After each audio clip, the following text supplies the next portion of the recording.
Hello, this is Reverend Dore Jacques Patlian teaching religious science, which is the teaching of the science of mind, sometimes called the perennial philosophy because it goes way back to Plato, from Sarasota, Florida. Today, let's talk about a new anthem for a new century. This post is aimed at Americans. The rest of you, dear friends, are welcome to look and listen and comment. And I'm going to depart from spiritual matters for a minute and talk about a new anthem for a new century. How many of you know how our national anthem, the Star-Spangled Banner, came to become our national song? Did you know that it began as a poem called The Defense of Fort McHenry? It was written by Francis Scott Key while he watched as a prisoner on board a British frigate. Now, this frigate was bombarding the fort that guarded Baltimore Harbor during what we call the War of 1812. Did we win that battle? In fact, we did not. Oh, the fort did not fall, but the British didn't care. That bombardment was only a diversion while they landed 3,000 troops, marched to Washington, D.C., and burned our capital to the ground. White House, Capitol, gutted the building. There were nothing but shells when they left. The president and all the government fled for their lives. We owe Dolly Madison, President Madison's wife, a great debt because she knew they were coming and she took all the valuable paintings out and hid them so that we still have the portrait of Washington and some of those other wonderful things. This was probably the worst defeat in American history, and we celebrated in our national anthem. Do you find that a bit strange? I do. Can you sing the Star-Spangled Banner? One has to be an operatic soprano to hit the high notes necessary to sing this little ditty without our voices cracking. This probably accounts for why we perform the national anthem these days, and everybody stands with hat off, hand over heart, and listens to whoever's performing it, usually in a very pop manner. Or maybe we don't like the warlike tone. Bombs bursting in air, rockets red glare, perilous fight. Performing an anthem isn't what an anthem is for. That's not the purpose of it. It is to be sung lustily and with feeling by all 90,000 at a football game or other important event. Singing our national anthem is not a spectator sport. It's a bonding of energy and emotion, a sharing, a common way of expressing our love and gratitude for a lovely, bountiful, and free land that I feel fortunate to call home. No, America's not perfect, but it's ours. Did you know that the Star-Spangled Banner first became our national anthem in 1931 by an act of Congress during the Hoover administration? We had no national anthem before that time. I'm going to say that again. There was no national anthem in the United States of America from 1776 to 1931. Before then, the kids learned to sing My Country 'Tis of Thee, which is really God Save the Queen with new words, or Columbia, the Gem of the Ocean. My mother sang that in elementary school here in Florida. Columbia, the Gem of the Ocean. You know, they called America Columbia a lot in those days. That's why the federal district is called the District of Columbia. Now, you'll see a Columbia in almost every town in America, or almost every state in America. From 1776 to 1931, no national anthem. So why the Star-Spangled Banner? Why'd they pick that after all those years? Baseball, that's why. The Star-Spangled Banner first became popular because it was played as the flag was raised in baseball parks at the beginning of the game in the 1890s all the way up through the 20s.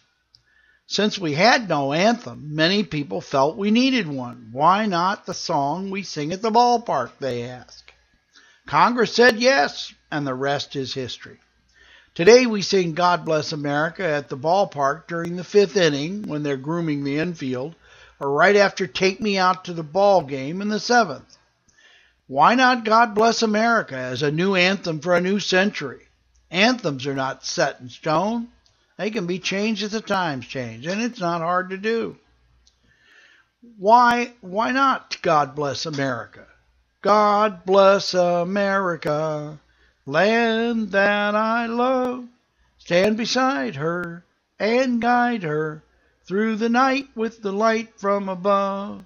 From the mountains to the prairies to the oceans white with foam. God bless America, my home, sweet home. And you repeat that one more time. Never going to make a living as a singer, am I? Oh, you know, the atheists might not like it. Atheists can just leave out God if they're concerned about it. I'm sure they wouldn't mind just blessing America, and that would be all right with us. They wouldn't mind blessing their country. For the other 92% of us who do believe in God in some form or fashion, we'll be very happy. Or we could use America the Beautiful. That's another great song. But that also has God shedding her grace on thee. But it's a great song that talks about brotherhood and sea to shining sea, so that would be fine too. Either song would remove the stain of war from our anthem. We could stop celebrating a great defeat, which makes no sense, and a new anthem would better represent who we are as a people. A new anthem would actually have the name of the country in it, which I think is a good idea. You know, every time I listen to "Oh Canada" at a hockey game or on TV, I say to myself, now that's a great anthem. Oh Canada, as we stand on guard for thee. Oh, man. Boy, you listen to all the words and it puts tears in your eyes. That is a great song, and it's a fairly new anthem. They didn't have it when I was a kid. They used to sing "God Save the Queen." I think it came about somewhere in the 70s, 60s, 70s. But "Oh Canada" is a great anthem. If the Canadians can do it, can't we do it? A great anthem opens the heart, touches the soul. Do you think Rocket's Red Glare does this?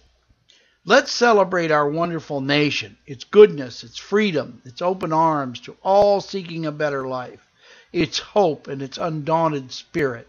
Let's not sing about an old defeat or about war anymore. It was a poor choice in 1931. All we need to do is pass this post around to everybody we know. Get support. Write your senator or congressman and get a bill started to make "God Bless America" or "America the Beautiful" our national anthem.